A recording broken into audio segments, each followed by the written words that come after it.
Will યાને વસિયતનામા દ્વારા મિલકતનું આયોજન એટલે કે જેમ વ્યક્તિ આખી જિંદગી મહેનત કરીને સંપત્તિ ભેરી કરતો હોય છે,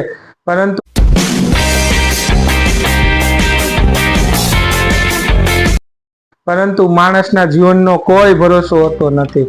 ગમે ત્યારે આંખો વિચાઈ જાય તો તેમને ભેરી કરેલી સંપત્તિ તે કોને આપવા માંગે છે, કેટલા હિસ્સામાં આપવા માંગે છે, તે ભારતીય ઉત્તરાધિકાર અધિનિયમ 1925ના કાયદા મુજબ તે અંગેના અલગ અલગ મુદ્દાઓ હોય છે.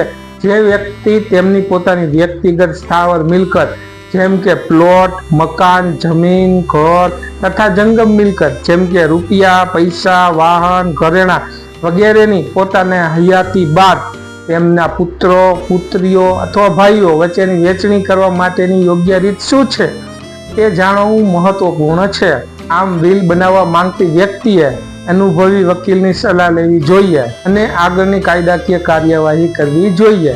તેમજ જો તમે તેના અંગેની સંપૂર્ણ માહિતી અમારી પાસેથી જાણવા ઇન્ટરેસ્ટેડ હોય તો અમારી YouTube ચેનલ ધ લો ટાઈમની મુલાકાત લઈ શકો છો તથા તેમની લિંક નીચે આપેલ છે, ત્યાંથી પૂરો વિડીયો જોઈ શકો છો.